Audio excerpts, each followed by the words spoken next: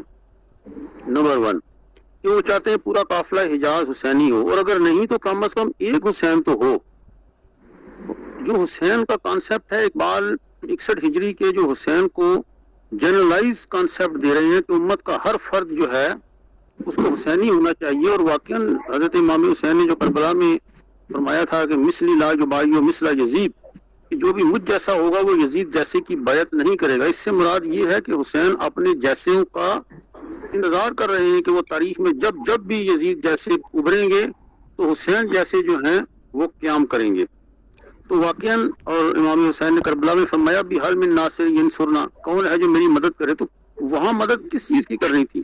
اصل میں وہ جو مقصد حسینی تھا اس کی مدد کرنی تھی کہ جب بھی یزیدان وقت کھڑے ہوں گے اور طاقت اور اقتدار کے ساتھ جو ہے وہ روح اسلام کو اپنی منصب سے ہٹانے کی کوشش کریں گے تو اس وقت جو ہے حسین جیسے کھڑے ہوں گے. اب ایک بات میں اس میں عرض کرنا چاہوں گا، سید مودودی اللہ رحمہ نے بھی اسے لکھا ہے کہ جب ایک ٹرین کا کانٹا بدلنے کی کوشش کی جا رہی ہوتی ہے اور وہ بڑا ایک نازک عمل ہوتا ہے، جو ٹرین میں سواریاں ہوتی ہیں انہیں نہیں معلوم ہوتا کہ ان کا کانٹا بدلا جا رہا ہے. سید مودودی اللہ رحمہ نے اتنا خوبصورت یہ جملہ لکھا ہے کہ امت کا کانٹا بدلا جا رہا تھا، یعنی جو نظام اسلامی تھا، نظام سیاسی تھا اسلام کا، اس کے اندر ایک بہت بڑا انحراف آ رہا تھا. اور وہ واقعاً 1400 سال سے اس کے اوپر امام حسین کے اقدام پر کوئی شخص جو ہے وہ اعتراض نہیں کر رہا تھا وہاں قیام بنتا تھا یا نہیں. صرف یہ بات ہے کہ حضرت امام حسین نے درک کر لیا کہ اس وقت جب کانٹا بدلا جا رہا ہے تو سید مودودی اللہ رحمہ نے فرمایا کہ اس وقت کیا ہوتا ہے کہ ایک شخص ہاتھ کھڑے کر کے دونوں ہاتھ کے درمیان میں ٹرین کے کھڑا ہو جاتا ہے. وہ کہتا ہے کہ بے شک میری شہادت ہو جائے لیکن میں ایک سوال کوسچن مارک جو ہے قیامت تک اٹھا جاؤں گا کہ میں نے اپنی جان کیوں دی تھی. تو یہاں سید مودودی علیہ رحمہ کا سمجھ آتا ہے وہ جملہ کہ واقعاً وہ اس ٹرین کا جو کانٹا بدلا جا رہا تھا وہاں حضرت امام نے قیام کیا. اور آخر میں یہ کہوں گا کہ دنیا کے جو انقلاب ہیں وہ اس کے اوپر ایک بات ضرور ہے کہ ہر تھیسس کا اینٹی تھیسس ہوتا ہے, اور 30-40 سال کے بعد ہی جیسے جو روس کا انقلاب ہے اس کے لینن کے سارے انقلاب کو جو اسٹالن جو ہے اس نے تباہ و برباد کر دیا. تو انقلاب جو ہے وہ واقعاً ان کو ان کے اندر تبدیلی ضرور آتی ہے. اور جیسا کہ ڈاکٹر یاسر ستی صاحب نے کہا اس میں لیزلی ہیزلٹن جو امریکن رائٹر ہے اس نے شیعہ سنی ڈیوائڈ لکھی ہے, اس میں سارے منظر لکھے ہیں کہ آیا کس طریقے سے جو انقلاب ہے اور اسلام جو ہے اس میں 30-40 سال کے بعد بڑی تبدیلیاں آئیں. تو بہرحال یہ جو گفتگو ہے اس میں میں سمجھتا ہوں کہ آخر میں ایک شعر ضرور پڑھوں گا کہ جو یہ ساری گفتگو کو حاصل کرے گا کہ جب خیر و شر میں دقت تخلیق ہو گئی بے ساختہ حسین کی تخلیق ہو گئی. تو واقعاً جو یزید ہے یہ اصل میں ولایت سیاسی اور ولایت دینی ان دونوں کی علیحدگی چاہتا تھا, اور حضرت امام نے یہاں یہ سمجھ دیا کہ نہیں, بات جو ولایت دینی جس کے پاس ہوگی ولایت سیاسی بھی اسی کے پاس ہوگی. ان دونوں کے اندر جو رکھنا ہے وہ روح محمدی, دین محمدی اور روح اسلام کی ہے. تو واقعاً آج اگر آپ دیکھیں تو آج کا جو دور ہے اس میں دوبارہ اسی حسینیت کی ضرورت ہے کہ آج کے دین یزید ہیں وہ دنیا کے جتنے تخت ہیں ان کے اوپر آج وہی لوگ بیٹھے ہوئے ہیں, وہی قابض ہیں. اور روح حسینی کو بیدار کرنے کی ضرورت ہے کہ زمام کار کو فاسقین و فاجرین سے لے کر صالحین کو وہ زمام کار دی جائے, اور جو ولایت سیاسی اور ولایت روحانی کا جو اختلاف اور افتراق ہے اس کو ختم کر کے ایک مرکز پہ لایا جائے تاکہ امت جو ہے اس کو اسلام خالص جو اسلام محمدی ہے اس کو ثمرات نصیب ہو. یہ حضرات سے درخواست ہے کہ مائک بند کر دیں, ڈسٹربنس ہو رہی ہے. محمد اسحاق منصوری صاحب اپنا مائک آپ بھی بند کر دیں. اب میرے پاس ٹائم نہیں رہا ہے, پہلے ہی وقت آگے چلا گیا ہے, اور میں پھر ایک ہی تبصرہ یا سوال سارا سید صاحبہ کا لے سکتا ہوں, پھر صدارتی خطبہ ہم سنتے ہیں. آپ سے درخواست ہے کہ آپ مختصر بات کر لیں, کافی ڈیٹیل آ گئی. جی سارا سید صاحبہ. جی السلام علیکم ورحمۃ اللہ وبرکاتہ. ماشاءاللہ بہت بہترین پروگرام تھا. میں مزید اس پہ کوئی تبصرہ نہیں کروں گی, بہت اچھے تبصرے آ گئے ہیں. یہ بات میرے ذہن میں ضرور آتی ہے کہ بار بار یہ بات ہوتی ہے کہ حسینیت کا اسوہ یا وہ کلچر جو ہے وہ پیدا کیا جائے. تو میرا ذاتی جو خیال ہے, میں ایک ماں کی حیثیت سے سمجھتی ہوں کہ ماں اور باپ اگر اس وقت فی زمانہ جو یزیدیت کا زمانہ بھی ہے, دجالیت کا بھی زمانہ ہے, جو ہمارے گھر کا محاذ ہے, ہمیں اپنے گھروں میں حسین پیدا کرنے, ہمیں اپنے گھروں میں اپنے بچوں کو فوکسڈ کرنا ہے, جن کو ہم نے اس وقت عبد الدینار اور عبد الڈالر اور پتہ نہیں کیا کیا کچھ ہم نے انہیں بنا دیا, اور ہمیں نہ ٹائم ہے نہ انہیں فرصت ہے کہ وہ ہم سے بات کر سکیں. چومکھی یہ جنگ ہے, اور مجھے لگتا ہے کہ اس سے پہلے اتنی شدید ضرورت, میں ماں باپ دونوں کے حوالے سے بات کروں گی, یہاں ظاہر ہے مائیں بھی موجود ہیں اور باپ بھی, کہ پلیز ٹھیک ہے ماشاءاللہ بہت اچھی باتیں ہم اوور آل کر رہے ہیں, لیکن فوکس بچوں کو کریں, اپنے بچوں کو کریں. ہمارے بچے حسین بنے انشاءاللہ, امام حسین عالی مقام کے جو اسوہ ہے اس پہ چلیں. اب نہیں تو 20 سال بعد 30 سال بعد انشاءاللہ جو انقلاب آئے گا اس کی بنیادوں میں ہمارا لہو شامل ہوگا. جزاک اللہ. ماشاءاللہ بڑا اچھے تبصرے ہوئے, اور تقریر جو تھی وہ بھی بہت اچھی تھی. ایک جزوی سی بات مجھے کرنی ہے کہ رسول محترم صلی اللہ علیہ وسلم کے بعد جب یہ کہا جائے کہ وہ بالکل ہی خرابی آ گئی تھی, تو اس کے بعد ہمارے خلفاء راشدین کا بھی مثالی دور ہے, اور اس کو بھی ٹچ دینی چاہیے تاکہ عام لوگوں کے ذہن میں نہ آئے کہ وہی بات تھی. یہ خلفاء راشدین کا دور جس میں حضرت علی کرم اللہ بھی شامل ہیں پورے, تو اس کے اندر وہ بھی وہ کور ہو جائے. اب ہم اختتام کی طرف بڑھتے ہیں, اور آج کی صدارت فرمانے والے محترم جناب ڈاکٹر مسعود مجاہد صاحب سے میں درخواست کر رہا ہوں کہ وہ صدارتی خطبہ عطا فرما دیں. بسم اللہ الرحمن الرحیم. قافلہ حجاز میں ایک حسین بھی نہیں. آج کی اس نشست میں نہایت وقیع انداز کے ساتھ محترمہ صبیحہ صاحبہ نے نہایت ہی محققانہ، ادیبانہ اور نہایت ہی فکر انگیز اپنے افکار کو اس مقالہ بسیط کے اندر مزین فرمایا. نہایت ہی اہم پوائنٹس کو بھی پیش نظر رکھا اور اس پر ڈاکٹر یاسر صاحب نے، فرید الدین صاحب نے اور دوسرے احباب نے اپنے آسان انداز کے ساتھ اپنے فکری اور عرفانی انداز کے ساتھ انہوں نے تبصرہ بھی فرمایا. لیکن ہم سب یقیناً انٹلیکچوئل فکر کے ساتھ تعلق رکھنے والے ہیں. ہمارے پیش نظر تین چیزیں رہنی چاہیے. ایک ہے کہ سب سے پہلے ہمیں استنباط و استخراج کے لیے قرآن سے، پھر حدیث سے، پھر تاریخ سے.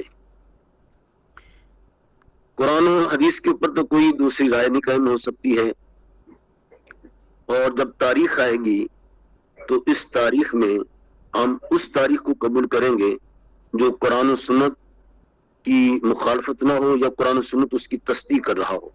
جیسے اسرائیلیات کو ہم لیتے ہیں اور وہ اسرائیلیات جو قرآن و سنت کے مخالف نہ ہو ہم اس کو ترک کر دیں گے اور اس سے انحراف اور اس سے اوائڈ کریں گے.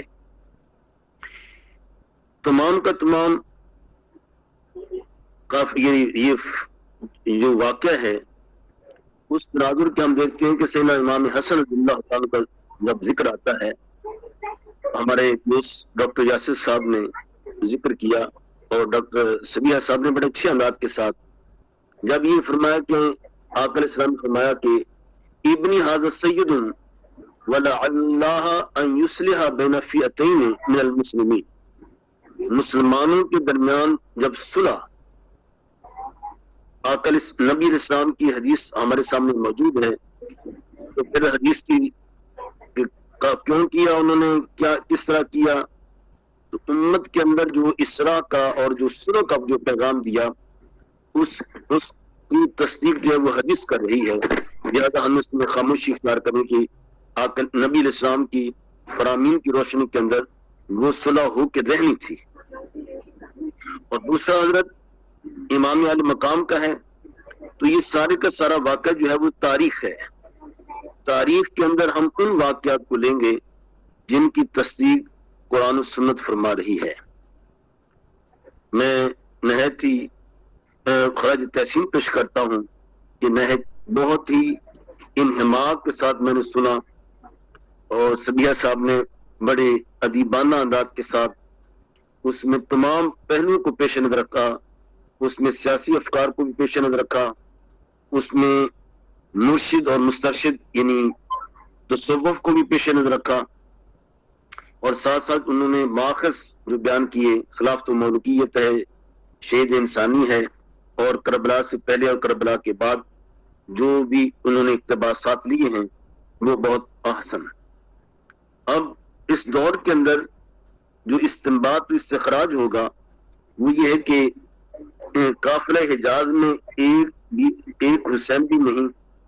یہ ایسا مسئلہ ہے جس کو علامہ مرحوم نے ہمارے سامنے ایک پورے تسلسل کے ساتھ ایک تاریخ کو ہمارے سامنے سمٹ کر رکھ دیا.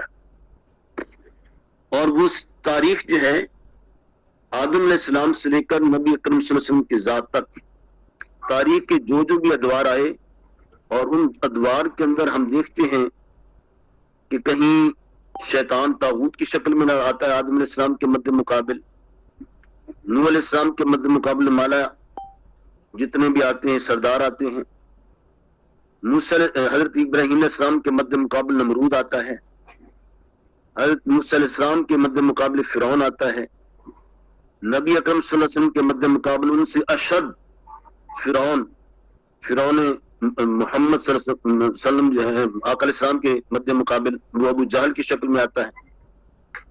اس پوری تاریخ کے تناظر کے اندر ہم دیکھنے کے بعد یہ، اور پھر وہ تمام کی تمام کو اقوام کا جب جائزہ لیتے ہیں بنی اسرائیل کا، وَيَقْتُلُونَ النَّبِيِّينَ بِغَيْرِ الْحَقِّ، اس تناظر کو ہم دیکھتے ہیں کہ ہم افسوس کرتے تھے کہ نبیوں کو قتل کر دیا کرتے تھے، لیکن آج ہم نے دیکھا ریگزار کربلا کے اندر کہ ذریت نبوت کو کس طرح قتل کیا گیا، اور امت نے اس کو دیکھا، لیکن اس کی امت اس کے اندر بھرپور انداز کے ساتھ مزاحمت نہیں کر سکی دور یزید کے اوپر۔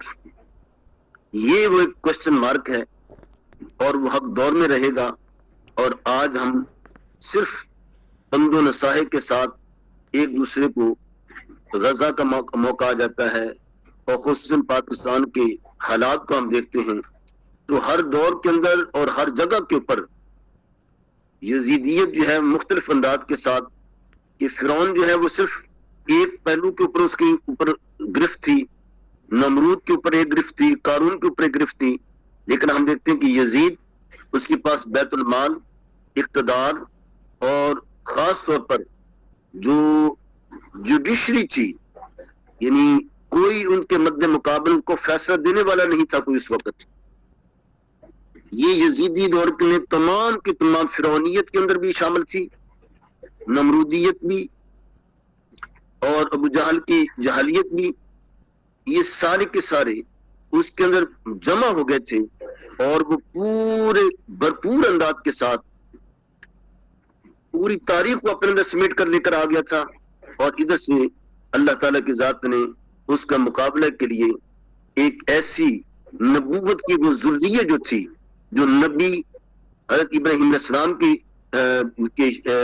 السلام کی شکل کے اندر ایک کردار، موسیٰ علیہ السلام کی شکل میں کردار، اور نوح علیہ السلام کی شکل میں کردار، اور خود آقا علیہ السلام کے نبی علیہ السلام کے دور میں ایک کردار، وہ تمام جتنے بھی افکار اور کردار تھے وہ جمع ہو کر ریگزار کربلا کے اندر ملت انسانی کو یہ پیغام دے رہے تھے کہ، اور اسی فکر میں یہ کہا قافلہ حجاز میں ایک حسین بھی نہیں ہے۔ تو میں سمجھتا ہوں کہ امام علامہ اقبال نے وہ پوری تاریخ کو سمیٹا، اور امام علی مقام نے پوری تاریخ کے اندر جو پیغمبرانہ جد و جہد تھی اس کو اپنی ریگزار کربلا کے اندر بند کر کے دنیا کو بتا دیا کہ یہ لوگ دیکھو، تم واقعات پڑھتے رہتے ہو قرآن مجید کے اندر، فرعون کے مد مقابل، نمرود کے مد مقابل، اور اس طرح جتنے بھی طاغوت کے مد مقابل لو میں دیکھتا ہوں ایک کردار تمہیں ادا کر رہا ہوں۔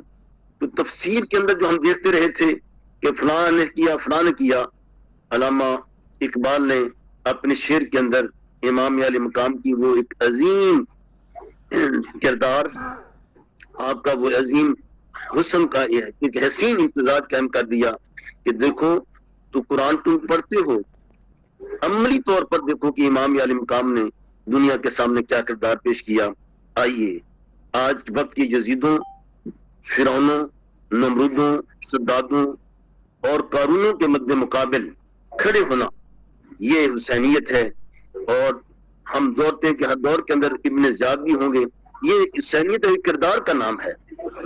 تو میں سمجھتا ہوں کہ آپ کے اس پلیٹ فارم سے جو ایک ایسا پیغام دیا جا رہا ہے وہ قابل رشک اور اس وقت کی آواز ہے۔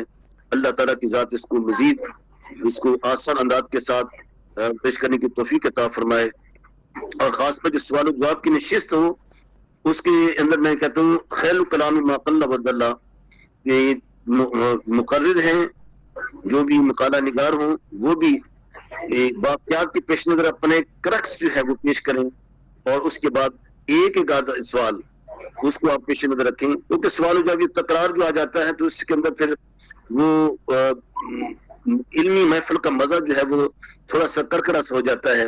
تو میں کہتا ہوں کہ علم کی تمام پہلوؤں کو پیش نظر رکھتے ہوئے اس کو ایک انٹلیکچوئل، قابل عمل اور نصیحت آموز اور سبق آموز بنا کر دنیا کے اپنے قارئین کے سامنے سامعین کی پیش کیا جائے، تاکہ ہمارا پیغام جو ہے تبلیغ کا اور تحریر کا وہ آئندہ تک پہنچ جائے۔